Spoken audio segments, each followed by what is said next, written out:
What is going on, guys? I call this the everything crash, and last week I predicted gold and silver to have a 30% plus correction, still be able to have an upside, but could finally silver crashing and gold crashing, could this signal Bitcoin as a catch-up trade?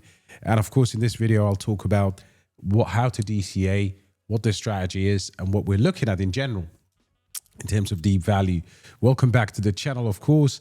And the week of uncertainty for me all started with the macro Japanese bond. This is a bonds-led macro-wide uncertainty, but gold crashed, silver crashed because of the appointment. The market actually likes the appointment of Kevin Walsh.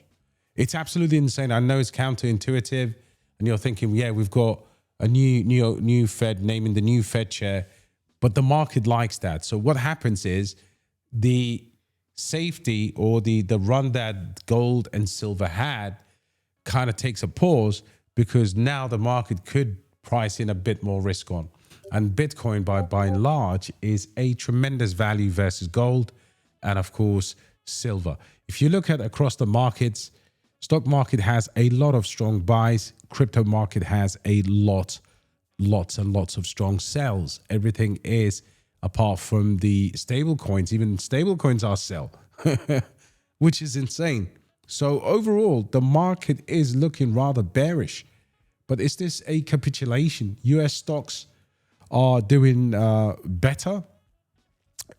This was the headline. Of course, gold wiping out, a massive whiplash. We have predicted that, but this is your play zone.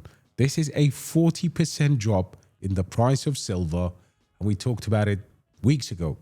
In fact, the first thing I talked about was this 1.8 trillion massive issue. But more importantly, if you look at the stuff that we've been discussing on the channel, I did a video about the rotation here.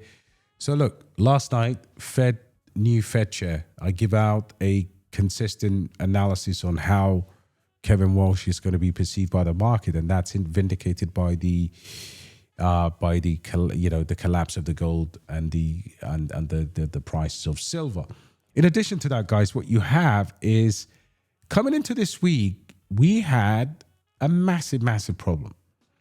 This was a huge catalyst in the market in terms of what was going to happen overall, and we discussed this in the Discord, in the updates that I've done. And in fact, one of the articles was bought by a very well-known fintech in Dubai. So I'm pretty proud of myself for producing a report of such caliber that's available to everybody who's in our Discord, by the way.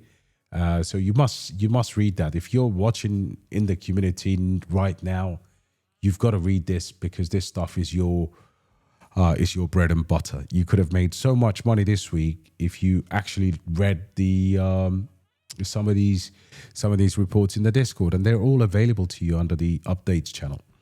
But what we've done here is we said gold tops here, comes a 38% correction, silver likewise, right? Correction before continuing. This is what happened in 1971 to 1973. I did a video on the channel. Now, in addition to that, guys, if you look at what we've had coming this week, this was the week where we had ducks lining for a potential market collapse. We have avoided the macro picture when it comes to the overall US government shutdown.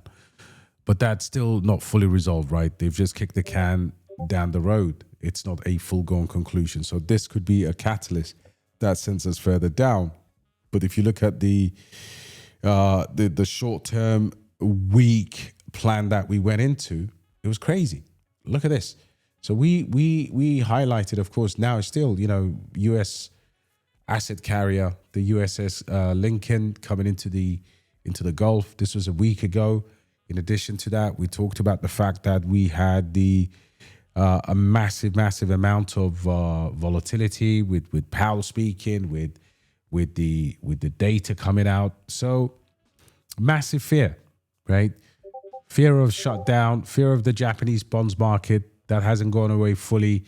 Of course, S&P hitting 7,000 points. So it's very, very clear where things were going. But if you are under the business of asset accumulation, market research, which is what you should be doing in a bear market, by the way, not financial advice. But I can see here golden opportunities based on the wait and see factor. So most of you have altcoins, you don't know what to do with them. And some of you want to just get rid of your bags and sell at the bottom.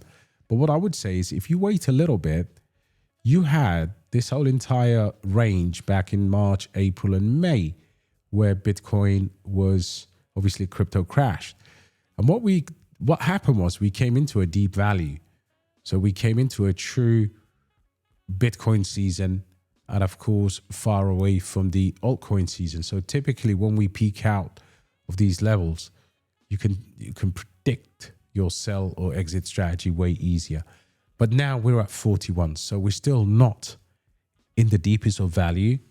But if you are one of these people who are kind of receiving their monthly salary, want to try and test the market by getting a average good price, you could either wait for this to dip below 30 and come into deep Bitcoin season value, and then you'd be able to even buy altcoins cheaper. That puts us into one question. That one single question is, this was the October. So most coins have either closed their October bottoms. So if I put OTC candle over here, most altcoins have closed it. Some of them haven't. So in the case of Ondo Finance, it is 0.25 is where the price wicked to, right? So what you can do is just wait, because right now we have just broken below 30, even though we are hovering around there. And this kind of gives us an opportunity to see where the bottom is, or at least the first sign of bottom. And then beyond that, what are we looking at? So in my opinion, I would just wait to hit this candle.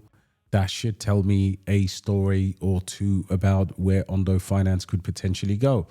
It's very important at least to have a short-term target. And there you go, that's the wick. And most of these have filled that wick. So if we go to a prolonged bear season, you can DCA below 24 or 20 cents really to start to go into deep value, 20 cents. That is uncharted waters. But what I would say is immediately it is this 2.25 that is a super interesting level, because that is the manipulation candle. Okay. And if you look at, for example, Bitensa Tau is basically come to the same or similar situation in terms of value. But what I would say with Tau, it's a little bit different. So the picture reads slightly different. And the reason for that is if we go to the Tau USDT chart, what we will see is that Tau is now entering below or at around $200. Now, if it comes to $200, then what we need to see is the October candle, right? So if you look at October 12th, October 10th, Tau was one of the strongest cryptocurrencies in the entire market, right? It was well above 246. You can see that candle there, right? So Tau historically comes here and it responds here. So if we put a support line here within the demand zone, so we got there once, it broke through two. So in the short term, what we need to see is how the price reacts to that $200 level, right? Psychological number. But in terms of the deep value, I would suggest that 175 to 160 has to hold, of which below that is a straight drop to about 125, 126. Then anything below that gives us a juicy bear market lows. So DCAing right now is probably wait and see below, it's going to come below $200 and then we wait and see. But you can see how beautiful the chart is right now in terms of where it's respected previously. Every time it came here, it pumped. But how low the last time it got here was around, 160. So it dipped to 160 and then it lifted off, left the scene. So if you're scared, you have to see your bags relative to their value. So if you look at Near Protocol, for example, Near Protocol right now has broken this trend, okay, going all the way back to 2021, really. So it's come below that trend and it's hit that level again on that trend line in 2023. It's broken below it. I would see this test of this dollar and some change below that. Then we're looking breaking below $1. Hopefully, I mean, listen, like I said, this is a multi-year trend that it's coming below. So $1 is a reasonable place to expect. SUI is a tricky one for most people because SUI has the manipulation candle at around October candle still at around that 50 cents level, right? So this is going to be a critical level. This first blue line support around 122 and some change, which is the price. You know, the price is dipping below that. Now, in addition to that, I would expect this to be filled if we're seeing all the others doing the same thing. My favorite chart in crypto has always been the one that hasn't let me down is the total 3 divided by USDT. Sorry, total 3 minus USDT divided by Bitcoin, because this gives me a massive picture of Altseason. And I've always said this hasn't hit a level of explosion from previous bull markets. So we're still coming down. We're still got this broken above this uptrend, and we are testing this level again and again and again as support. So let's see how that works out. But ultimately, if we come down into this green, which has a potential of breaking down further, then we could potentially see again what I was talking about in terms of deep value. Okay. Other cryptocurrencies of note right now is, first of all, smart money.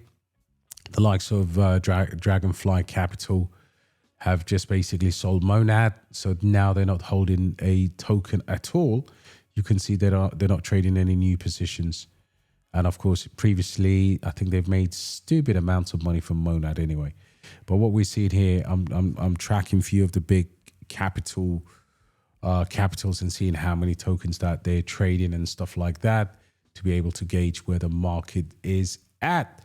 Your liquidity has not fallen. In fact, it has remained. So when I say liquidity fallen, let me just explain this to you. So this is the Federal General Treasury account, okay, or the TGA.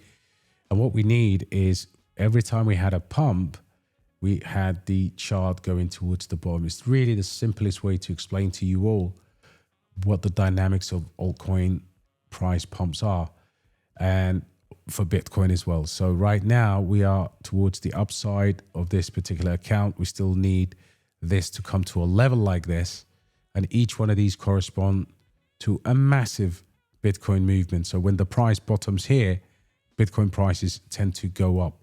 But ultimately, that's going to depend on what happens with the new chair, and of course, what we see in the macro. I think America, the macro, I think things are going to get way better in 2026 and beyond.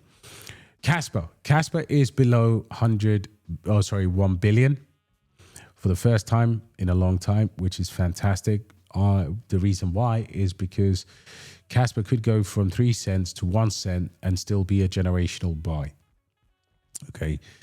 It is absolutely incredible that the price right now has come to this level. And when we look at the Kaspa long-term price, we see that it is at deep value and it's potentially going to come down some more. So listen, Say is another one that's cooked. And the reason why Say is cooked is because Say has just broken a key support line. Okay. Say's current support line of around 10 cents, well, really needs to claim that. It has come to the level of interest that we've marked out previously, and how long it stays here will be debatable. But I would expect if this is not, if Say is not going to hold here, I would expect Say to go to around that 6 cents to close its previous October candle. Say USDT, there you go. This is a much better, cleaner chart. So this manipulation candle was wild. This took Say's price to this level, and right now we are in this, trend trying to get a 3 touch on this particular. So far we've got 2, the bottom and this one here. If we came breaking down, the key support line was 10 cents. 10 cents was monumental for Say. In my opinion, Say failed to defend that. Therefore, I expect, you can see how important that level was. I expect this wick to be filled.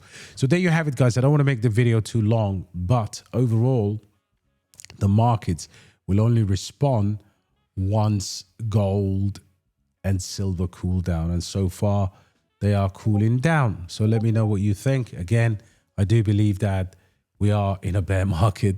This has not been fun, but overall, I'm optimistic long term. And I'm not buying anything now. Anything I touch now is just an ultimate long-term 4 or 5 year plan, DCA, like your Bitensa Taos, stuff that I believe in, like your Kaspers. And you can't hate me for that. Everything else, my portfolio is fully stacked with USDT, USDC to take advantage of any crazy price movement. Right, guys, stay chilled because that gold call that we've made, that silver call we made, incredible stuff. And this is the only time Bitcoin will move. And with a better Fed chair, it's going to be insane, guys. So, yeah, take care anyway. Let me know what you're holding. Let me know where you're planning to buy. And you see the bear flag playing out fully to go to the $64,000 level. And that's going to be an important key level right now, guys. We did have a sell signal overall on Bitcoin. Major sell signal coming here on the 26th, I believe it was 30th. So yeah, price is bearish. Bitcoin has just printed another bearish signal. So yeah, take care, guys. See you on the next one.